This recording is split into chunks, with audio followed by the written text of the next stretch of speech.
கடந்த ஜூலை 3ஆம் தேதி அனைத்துலக இளம் ஆய்வாளர்கள் அறிவியல் புத்தாக்க கண்டுபிடிப்பில் மாடோஸ் தோட்ட தமிழ் பள்ளி வெள்ளிப் பதக்கம் வென்று சாதனை படைத்தது. World youth STEM invention and innovation அமைப்பின் ஏற்பாட்டில் நடைபெற்ற அப்போட்டியில் இந்தோனேஷியா, வியட்நாம், தாய்லாந்து உட்பட 13 நாடுகள் கலந்து கொண்டன.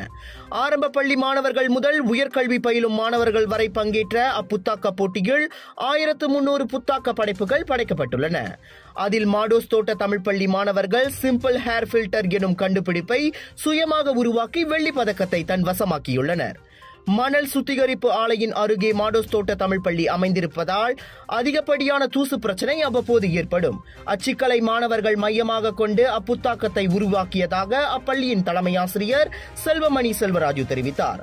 வெறும் 9 மாணவர்கள் கொண்டு செயல்படும் இப்பள்ளி முன்னதாக சுற்றுச்சூழல் அமைச்சு, கல்வி அமைச்சோடு இணைந்து நடத்திய சுற்றுச்சூழல் தொடர்பான மின் புதிர் போட்டியிலும் 3 வெண்கலத்தையும் 3 ஆறுதல் பரிசையும் வெற்றி பெற்றது குறிப்பிடத்தக்கது.